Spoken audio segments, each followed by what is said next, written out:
Bismillahirrahmanirrahim. Assalamualaikum warahmatullahi wabarakatuh. Alhamdulillah, pada saat ini kita akan belajar sama-sama tentang P5. Kita mulai presentasi kita bahwa P5 ini kepanjangannya adalah Proyek Penguatan Profil Pelajar Pancasila. Jadi proyek memang bertujuan untuk mencapai kompetensi profil pelajar Pancasila. Apa saja profil pelajar Pancasila ini adalah 6 dimensi ini. Mulai dari keimanan, bertakwa kepada Tuhan Yang Maha Esa, dan berakhlak mulia, berkeanekaragaman global, bergotong royong, kreatif, bernalar kritis, mandiri.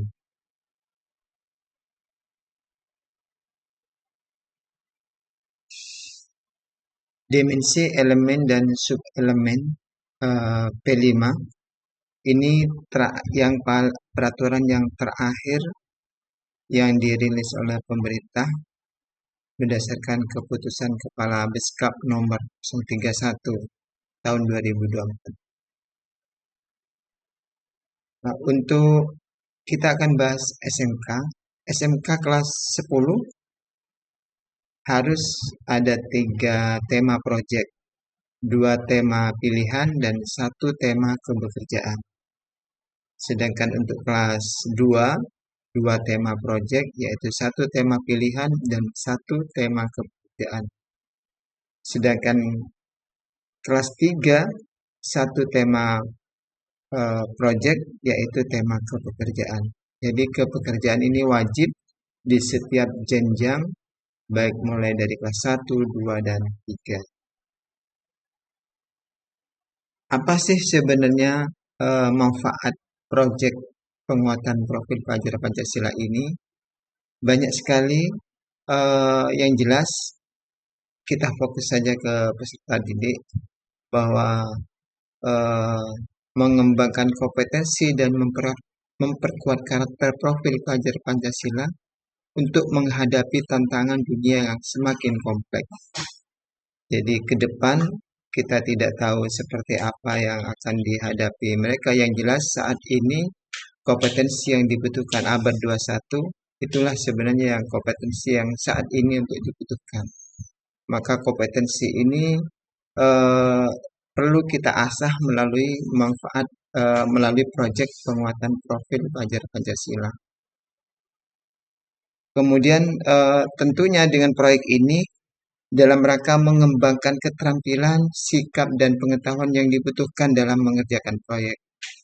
Jadi proyek ini diharapkan betul-betul berasal dari kondisi nyata aktual yang ada di masyarakat atau di depan siswa, sehingga siswa dilatih untuk memecahkan masalah ini dengan belajar, dan mereka kita pacu untuk memiliki tanggung jawab, kepedulian terhadap lingkungannya. Bagaimana cara pelaksanaannya? Yang jelas yang pertama, kepala sekolah harus membentuk tim pelaksana. Kemudian diidentifikasi tahapan kesiapan satuan pendidikan, ya di dalamnya ya termasuk siswanya, fasilitas sekolah, dan segala macam.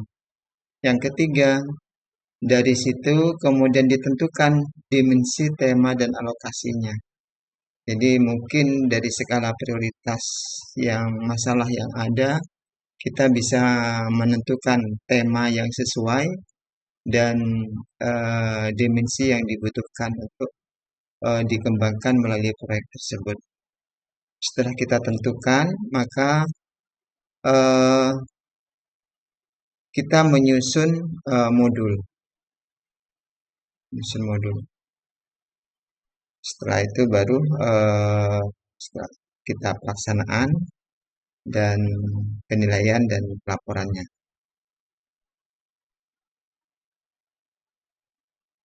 Untuk itu maka eh, diperlukan penguatan kapasitas pendidik.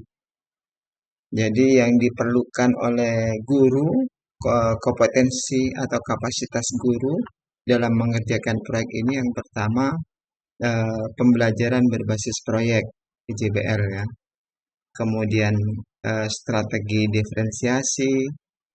Jadi bisa jadi apa yang dilakukan nanti berdasarkan kesiapan siswanya atau gaya belajarnya terkait prosesnya atau dari sisi minatnya. Bisa jadi juga strategi yang dibutuhkan yang lain adalah strategi asesmen. Bahwa nanti asesmen tidak hanya sebuah nilai, nanti bisa berbagai macam asesmen. Misalnya portofolio, eh, bisa jadi penilaian teman dan segala macam yang dibutuhkan. Kemudian strategi refleksi. Kemudian jadi refleksi ini banyak macamnya, di antara yang paling umum ini ya, yang F ini ya. Fact, feeling, finding, dan feature. Apa yang dia dapatkan, peroleh saat ini, kemudian bagaimana perasaannya, apa yang mereka temukan, kemudian kedepannya seperti apa. Ini model refleksi yang biasanya dipakai, tapi tidak harus seperti itu, sesuai kebutuhan. Kemudian strategi bertanya, banyak cara bertanya, tentunya eh, bertanya yang paling sering dibutuhkan adalah pertanyaan mantik. Eh, yang keenam, kapasitas yang dibutuhkan adalah strategi pendampingan.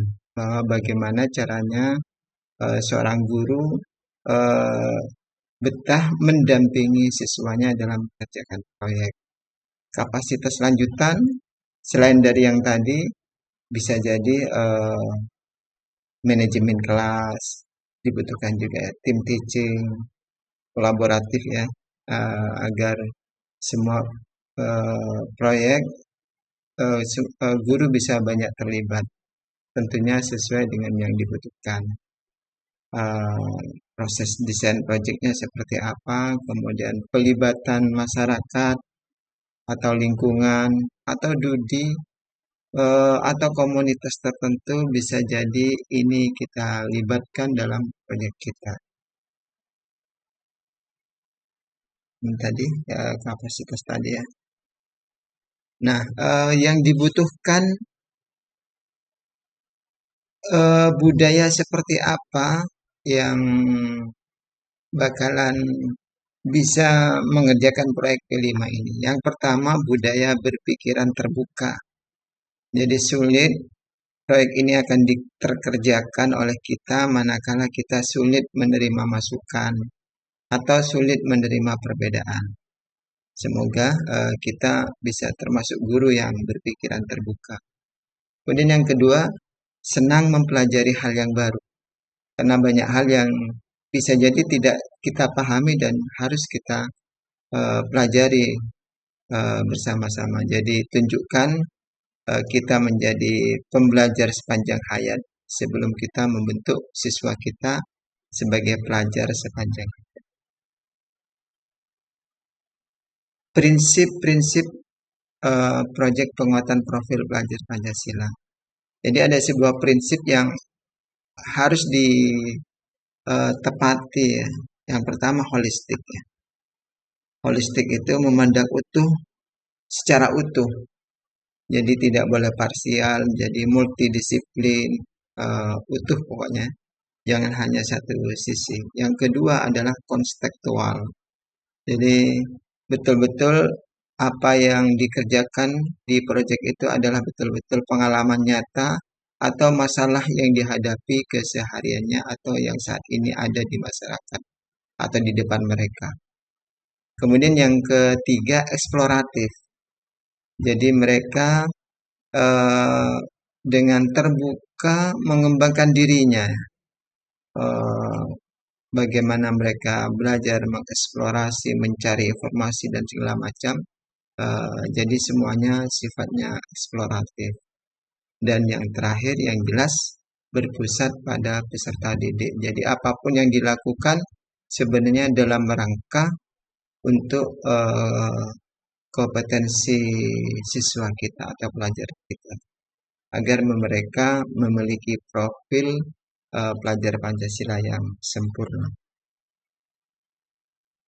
Contoh seperti apa sih? Ini contoh Pak Abdullah. Jadi misalnya eh, suatu saat Pak Abdullah ini melihat kampungnya itu kok kering biasanya, air banyak, tiba-tiba baru musim kemarau sebentar saja sudah kekeringan. Ternyata eh, dicari, dicarilah solusi dengan P5 ya dia. Jadi beliau mengusulkan untuk dijadikan P5. Akhirnya diambillah tema gaya hidup berkelanjutan. Topiknya apa? Konservasi air. Jadi jadi siswa dimulai dari belajar siklus air, kemudian dicari penyebabnya kekeringan, ya, sampai air itu tidak ada, baru sebentar saja kemarau sudah tidak. Akhirnya ternyata eh, dari kegiatan ini siswa mendapatkan eh, pengetahuan bahwa ternyata ada kerusakan hutan di lereng gunung. Yang kerusakan itu diakibatkan oleh erupsi. Maka apa aksi yang harus dilakukan? Maka sepakat untuk penghijauan lereng gunung sehingga nanti gunung eh, kondisi tanah yang gundul atau kering mati pepohonannya dengan cara penghijauan ini bisa menyimpan air ya. Nah, apa yang dilakukan Pak Abdullah? Maka beliau menghubungi Dinas Lingkungan Hidup dan Kehutanan untuk pengadaan bibit. Sehingga setelah ini semuanya siap, maka siswa atau peserta didik mengadakan sebuah aksi penanaman pohon. Demikian. Jadi dimensi apa yang diperlukan dalam yang utama dalam proses ini? Maka dimensi akhlak mulia, khususnya akhlak terhadap alam. Jadi inilah P5. Jadi betul-betul bukan hanya mengerjakan sebuah proyek, tetapi sekedar membuat proyek, tapi punya bekas atau pembentukan karakter profil pelajar Pancasila. Jadi dengan cara siswa mengalami pengetahuan ya sebagai proses penguatan karakter sekaligus berkesempatan untuk belajar dari lingkungan sekitarnya. Semoga dengan seperti ini mendorong peserta didik menjadi pelajar sepanjang hayat yang kompeten, berkarakter, dan berperilaku sesuai nilai-nilai Pancasila. Nah, bagaimana proses alur pembelajarannya? Jadi, yang pertama yang dilakukan, tentukan dulu tujuan pembelajaran atau tujuan proyek ya, yang mau dicapai ini apa. Kemudian dari tujuan itu dirancanglah indikator atau indikator kemampuan yang dibutuhkan untuk mendapatkan tujuan pembelajaran itu. Oh, harus bisa ini misalnya gitu ya. Harus bisa berdiskusi, kemudian mencari solusi misalnya. Kemudian disusunlah dengan indikator itu dibuatlah strategi asesmen penilaian. Jadi nanti yang dinilai bukan berupa hasil proyeknya, tetapi lebih pada eh, apa karakter atau profil pelajar Pancasilanya yang dinilai. Setelah ketahuan asesmennya seperti apa, dibuatlah alur. Ditata aktivitasnya, dibuat alur. Setelah alur tertata, baik, kemudian dilaksanakan dan di asesmen. Setelah itu baru dilaporkan. Ini contoh. Contoh misalnya tujuan pembelajarannya. Apa kompetensi yang akan dicapai oleh peserta didik? Misalnya ini ya. Ini contoh fase D ya. Menjelaskan perubahan budaya seiring waktu dan sesuai konteks, baik dalam skala lokal, regional, nasional. Menjelaskan identitas diri yang terbentuk dari budaya bangsa. Ini contoh fase D. Tentang kebinekaan global ini, tentang masalah perbedaan budaya. Maka indikatornya apa? Ini siswa harus bisa menjelaskan budaya daerah, kemudian mampu merefleksikan diri. Ini contoh tentang perbedaan budaya. Mungkin nanti kalau kita buat sendiri, rancang sendiri sesuai dengan konteks yang ada di sekitar kita, tentu yang lebih fokus ya, sehingga tidak gerambiang dan nanti bisa lebih pas asesmennya, nggak macam semuanya, dan kebermaknaan itu ada pada siswa. Begitu seterusnya. Nah, untuk pemilihan tema penguatan profil pelajar Pancasila ini, yang jelas masalah tahap kesiapannya, sejauh apa kesiapan kita, pendidik kita, pesertanya, peserta didik, ya, sejauh apa kesiapannya. Kemudian bisa juga disesuaikan berdasarkan kalender nasional. Misalnya tentang ada perayaan atau hari raya internasional, itu bisa kita ambil tema yang sesuai. Atau misalnya ketika ada hari bumi ini ya, maka kita ambil tema gaya hidup berkelanjutan. Jadi gitu ya, uh, bisa disesuaikan, jadi tema itu tidak monoton, uh, tergantung kebutuhan. Sekali lagi berpusat pada peserta didik. Bisa juga dari isu atau topik yang sedang hangat. Ya. Jadi ini contoh pemilihan tema. Jadi nanti ketika kita dalam 1 tahun, katakanlah ini kelas 1, ada proyek 1, proyek 2, proyek 3. Jadi dimensinya, temanya itu bisa macam-macam. Karena rapot nanti berdasarkan per proyek ya. Beda kalau nilai semester kelas 1 ya, semester 1 berarti nilai-nilai kalau proyek atau P5 ini berdasarkan proyeknya. Ada beberapa tahap model tahapan yang bisa kita pakai. Ini sekedar contoh, tidak mesti seperti ini sesuai dengan kebutuhan.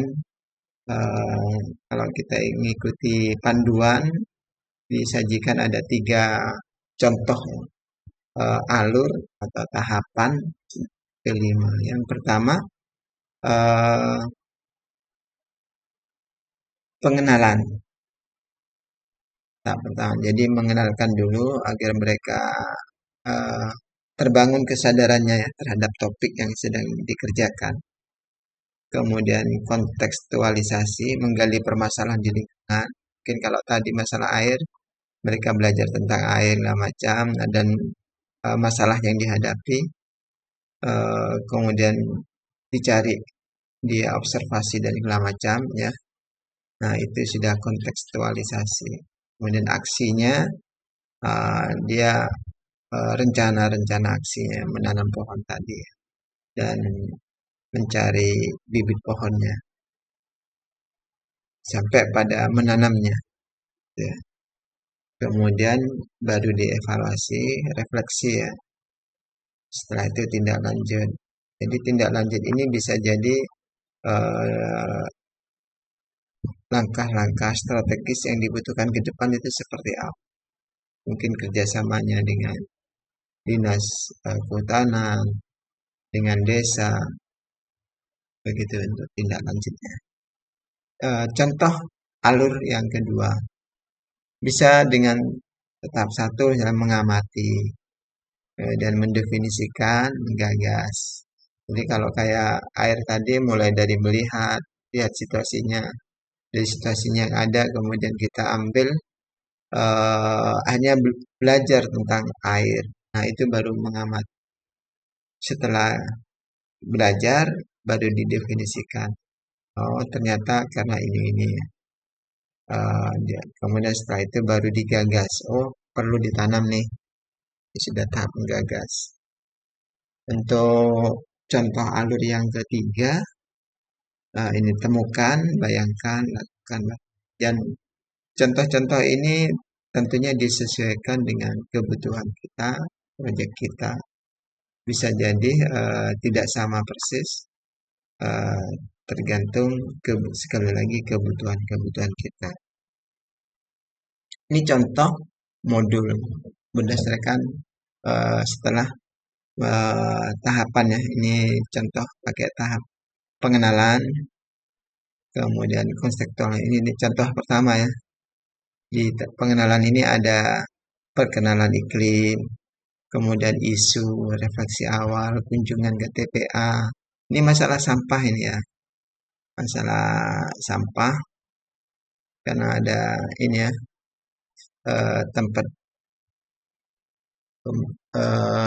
masalah sampah. Kemudian kontekstualisasi. Ini pengumpulan data, bahan, dan segala macam yang disajikan. Kemudian ada perbincangan acara bincang-bincang tentang sampah, kemudian menganalisis data, kemudian presentasi, segala macam. Ini dalam rangka kontekstual ya, apa yang sesuai dengan di sekolahnya. Kemudian tahapan aksi, mereka coba buat poster sayangi sekolahku ya.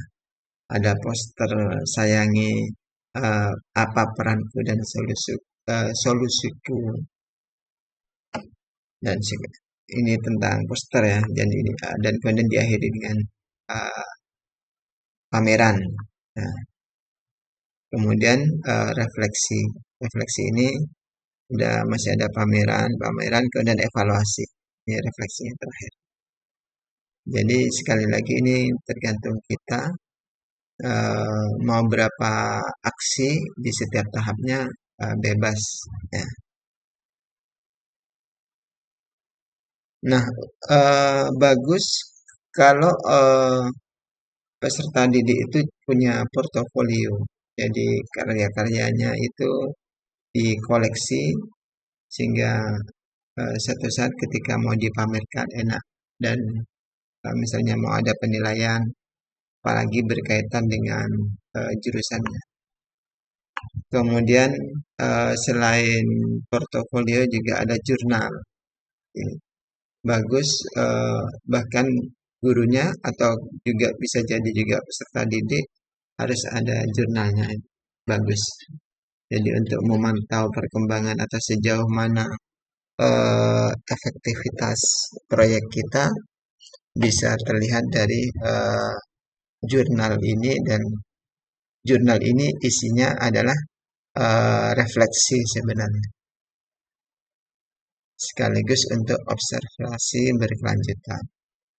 Artinya dengan cara refleksi ini yang tercatat dalam jurnal, kita bisa menentukan langkah-langkah apakah ada perlu perubahan atau penguatan dan segala macam. Ini masalah portofolio. Jadi portofolio bebas, yang penting tersimpan, aman, dan mudah diperiksa, dan sewaktu-waktu mau dipamerkan bisa tinggal pasang. Untuk asesmennya, Asesmennya bisa macam-macam, bisa eh, rubrik, bisa catatan, pengamatan, tes, dan macam-macam. Bisa kinerja, bisa macam-macam ya, atau kriteria. Kita bisa buat kriterianya, kemudian eh, harus diperhatikan antara selaras ya, antara tujuan, aktivitas, dan asesmen. Tujuannya apa, aktivitasnya apa, asesmennya apa. Jadi mestinya harus selaras. Ya. Tujuannya, aktivitasnya diskusi, maka yang dinilai bukan karya, tetapi barangkali pada saat itu adalah eh, keberanian bertanya, misalnya, atau mengungkapkan pendapat. Nah, itu harus sesuai. Jadi nanti kalau ini penilaian itu di rubriknya itu kan pertama paling rendah itu mulai berkembang, sedang berkembang, berkembang sesuai harapan. Dan inilah yang capaian akhir fase itu di dalam peraturan Beskap tadi ya 031. Jadi kalau berkembang sesuai harapan ini sudah, misalnya ini kita buat 66, nanti disepakati besarnya berapa. Kalau lihat contoh-contoh modul yang ada, jadi 66 sudah masuk ke sini. Kalau siswa melampaui dari capaian akhir fase, kalau SMK itu E dan F ya, dan capaian akhir fasenya sama E dan F. Kalau melampaui itu berarti sangat berkembang. Ini contoh raportnya demikian. Jadi ini capaian akhir fasenya dia eh, sudah berkembang sesuai harapan atau apa? Tinggal tinggal ngeklik gitu ya. Ngeklik. Jadi kita di dalam Dapodik setelah diisi petugasnya, temanya, kemudian proyeknya dan penilaian-penilaiannya ya, asesmennya. Jadi asesmen ini adalah profil pelajar Pancasila.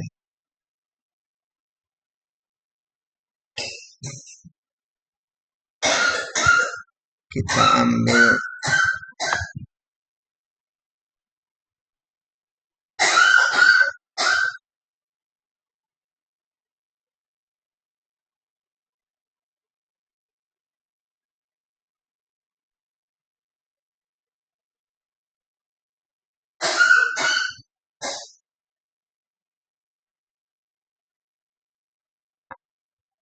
nah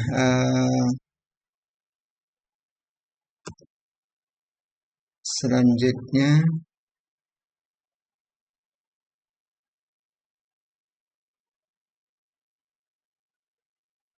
seperti apa wujud keputusan Kepala Beskap tadi? Ini sebenarnya 031 garis miring HKR 2024. Ini yang terakhir. Jadi berisi tentang kompetensi dan tema ya, profil pelajar Pancasila.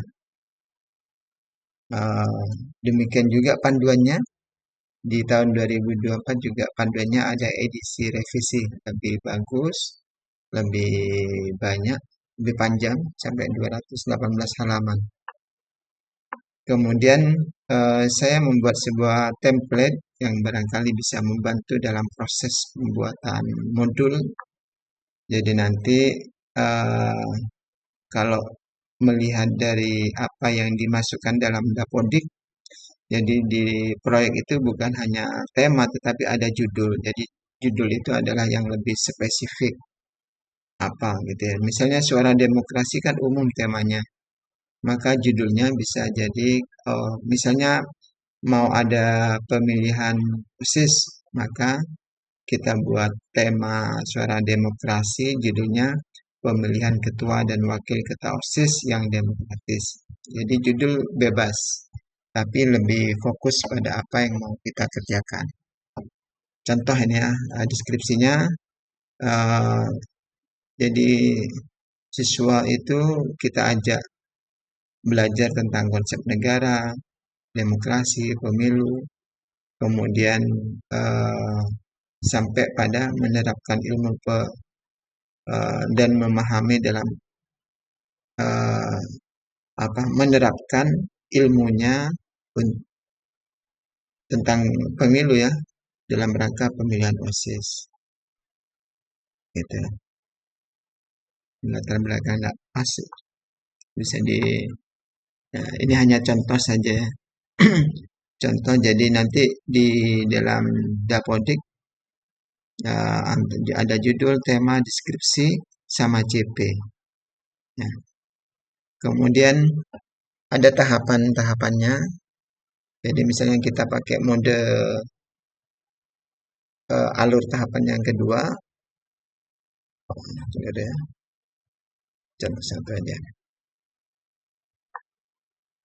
Kemudian tahapannya ini, kemudian profil pelajar Pancasila ini ada 6 dimensi. Saya di sini pakai kode profil ya, untuk referensi nanti yang akan dipakai. Ini subelemen dan keterangannya, ini keterangan sudah fase E dan F sesuai untuk usia anak kelas 10 dan 11. Kemudian tema, kumpulan tema. Jadi nanti ini keterangan tentang temanya. Kemudian barangkali nanti kita bisa mengembangkan ide dari contoh-contoh, kita buat semacam pertanyaan pemantik ya tentang tema itu. Kemudian dari situ nanti kita buat topiknya. Ini contoh saja, sebuah cara. Yang jelas, yang pasti tema ini sampai di sini saja. Ada gaya hidup berkelanjutan, kearifan lokal, Bhinneka Tunggal Ika, bangunlah jiwa raganya, suara demokrasi, rekayasa dan teknologi kepekerjaan. Ini khusus SMK. Untuk SMA masih ada lagi kewirausahaan. Karena di SMK sudah ada guru produktif, ada jurusannya kepekerjaan. Dan kewirausahaan sudah ada mata pelajaran yang khusus.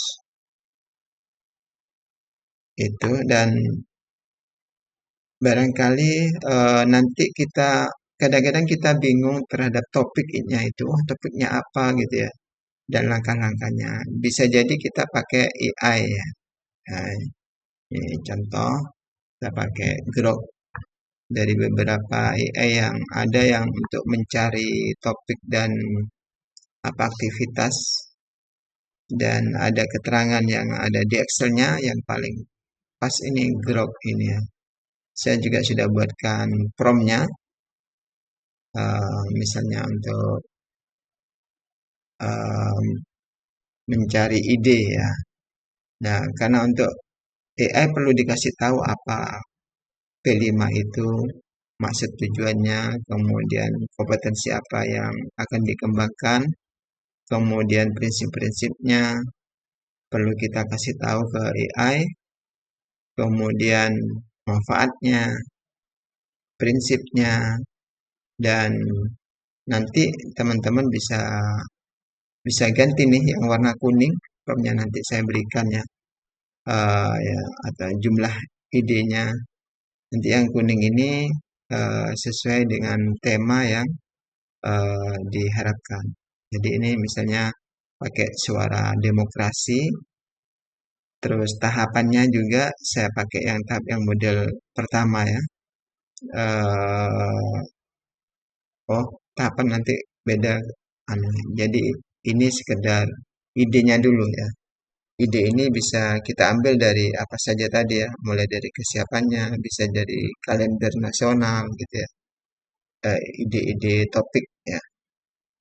Kemudian saya minta AI gerak untuk membuat sebuah format tabel nanti, tabelnya ini.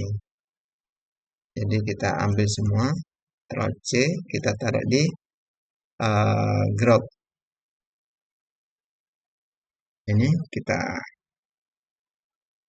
kita minta Grok ini untuk membuat 30 ide atau topik kegiatan. Nah, ini dia simulasi sidang parlemen. Nah, ini contoh ya, debat demokrasi atau sudah sesuai dengan format yang kita berikan. Ada judul, deskripsi, latar belakang, urgensi, sama CP-nya apa yang mau dikembangkan. Ini panjang ya, masih 6, ada 30. Sambil menunggu, saya juga sudah nyiapkan untuk promnya untuk aktivitasnya. Jadi nanti saya sekali lagi masalah P5-nya masih saya sampaikan kepada AI. Tapi nanti kalau sudah satu dialog atau satu judul, tidak perlu banyak, tidak masalah ya. Tinggal apa yang belum ada itu bisa kita sampaikan. Contoh ini saya coba sempat ini ada pengulangan ya, nanti bisa direvisi. Nanti yang perlu dirubah sekali lagi yang background kuning.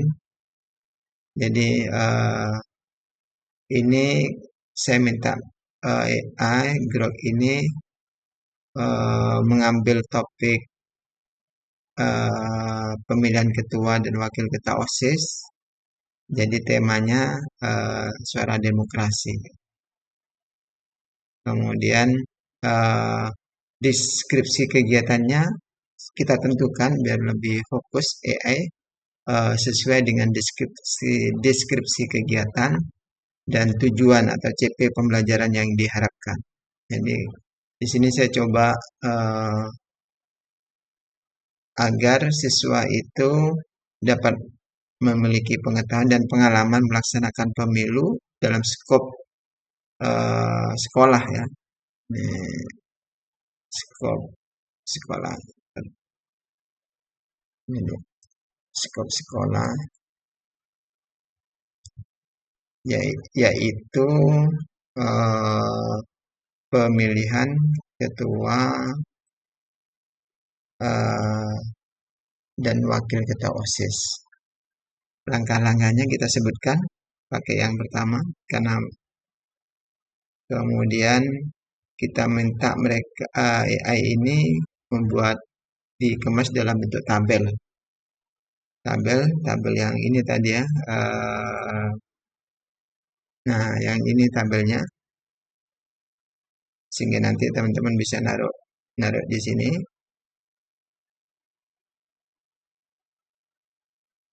Kemudian untuk profil sekolahnya bisa jadi nama sekolahnya bisa diganti sesuai dengan sama karakter siswa kita, bisa kita masukkan juga. Oke, kita coba masukkan semuanya dalam Grok. Ini masih belum selesai ya. Sudah nih kayaknya. Nah, untuk aktivitas ini karena dibutuhkan ada kode ya, ada kode-kode profil, maka kita lampirkan juga Excel-nya yang ada profilnya itu ya, profil manusia. Jadi kita lampirkan yang ini. Ini kita simpan dulu.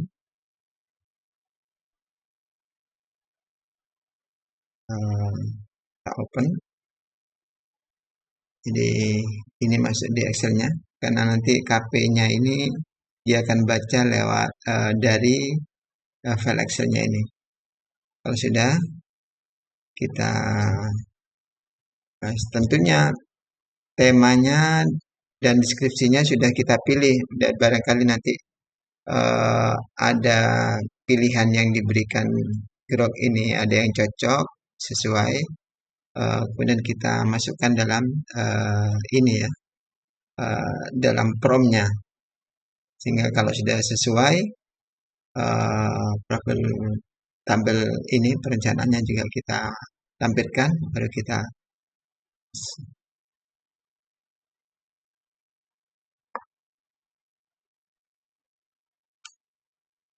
ini lagi.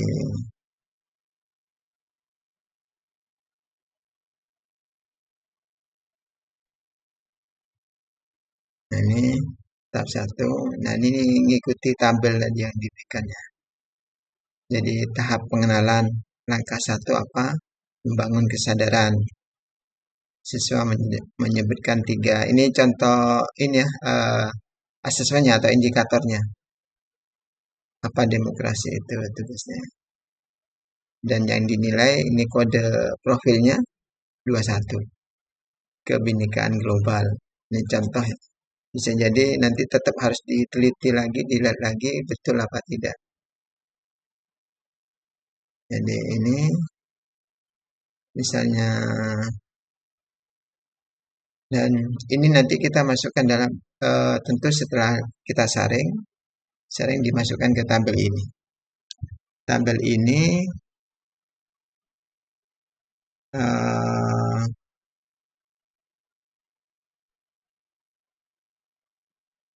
sebagai data nanti di mail merge ya, di mail merge ya, di mail merge.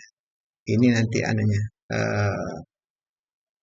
berupa modulnya nanti kita hubungkan dengan mailing dengan ekstranya ini setelah dipilih. Gitu, teman-teman. Semoga nanti tentu sudah diseleksi ya, sudah pas. Baru nanti di mailing nyambung ke sini. Nah, untuk mailing sendiri ya ini harus jadi halaman ini, halaman baris pertama ya untuk judul ini, sehingga karena ada ini ya harus kita geser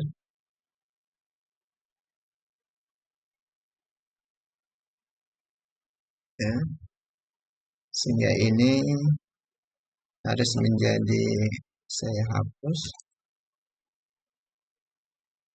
Nah, kalau sudah jadi baris pertama, ini jadi variabelnya nanti. Nah, kita coba contohnya ambil. Kita grab.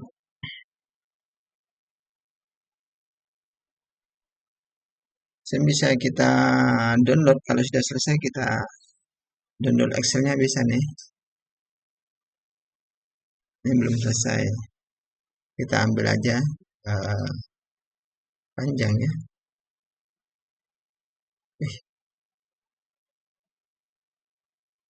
Panjang banget. Belum selesai.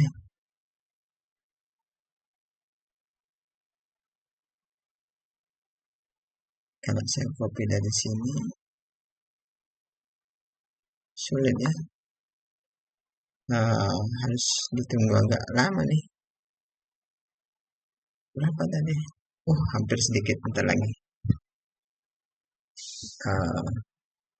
4 kali 50 mungkin nanti ya. Ini sudah tindak lanjut sudah. Langkah ke 50. Karena 10 ya. Satu tahapnya diisi 10 aktivitas. Jadi panjang banget. Oke, kita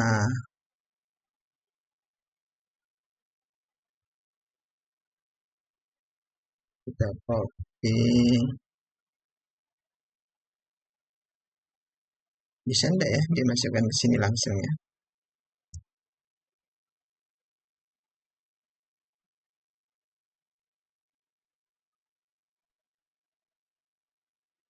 Oh, ini sudah ya. Kita sesuaikan lagi nih. Kita hapus dulu aja. Parex. Ini tahap. Oh, ini masih aneh. Atau ini dijadikan baris juga tidak apa-apa nih. Kode profilnya ini. Untuk kode profilnya di sini ya. Ya, berubah semua.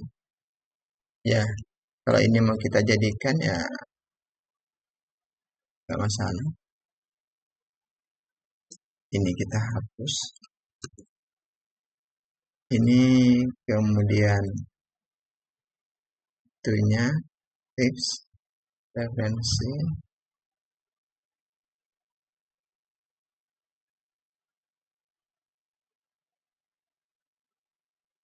Persiapannya tinggal oke. Kita coba kita simpan dulu. Kemudian kita hubungkan ke ini. Jadi ke mailing, select asset setting list. Tadi filenya ditaruh mana ya?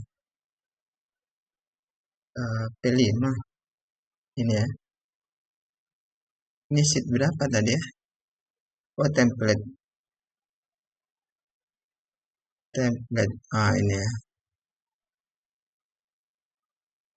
Template. Oke. Jadi untuk misi yang di sini kita ini adalah langkah itu nomor aktivitasnya. Untuk yang ini tahapnya. Untuk yang ini persiapannya. Ini tipsnya, ada tips point ya. Referensinya ada. Untuk pelaksanaannya siapkan sudah urutan kegiatan dalam pelaksanaan.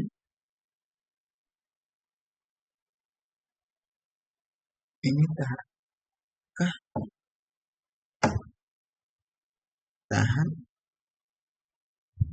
langkah bedanya ya.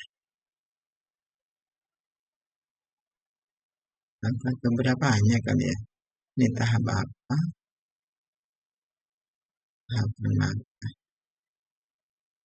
aktivitas. Gak tahu nih apa nih, lupa.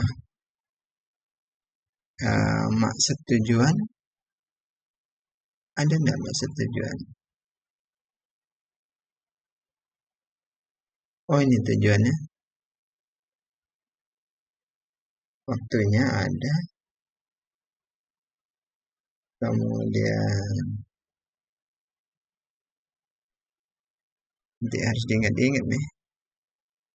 Asesmennya mana? Referensi. Keterangan. Oh, ini asesmen. Kemudian aktivitasnya apa? Tugas aktivitas. Catatannya apa?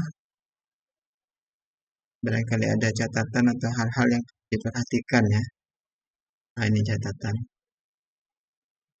Sudah, tinggal ini bingung apa nih? Apa yang tidak ada ya?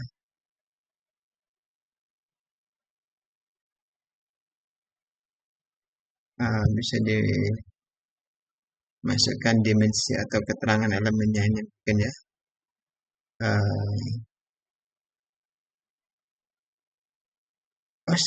Gimana nih? Belum dipindah. Kan elemen keterangan sub elemen. Nah, taruh di tengah ya.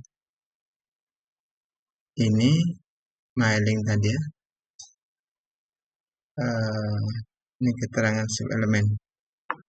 Nah, kita coba preview. Nah, ini dia. Tahap pengenalan angka 1. Nah, sudah. Jadi selesai buat modul.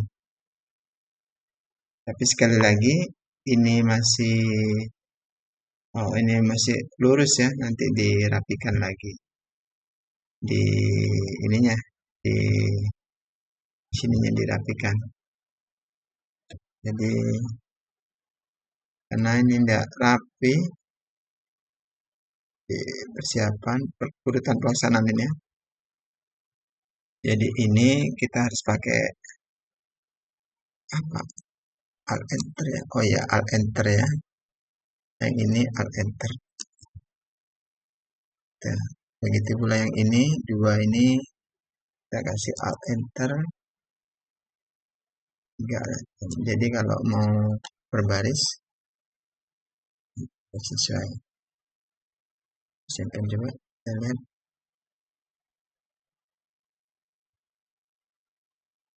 Oh, perlu dianu lagi ya. Harus dari sebelumnya, sebelum dikoneksi sudah harus ditata dulu. Ini kita kadung connect tadi ya. Oke, begitu teman-teman. Semoga berguna, bermanfaat. Dicoba, tapi jangan asal paste kayak tadi ya. Betul-betul di diteliti, diperhatikan urutannya yang kira-kira betul-betul akan dilaksanakan.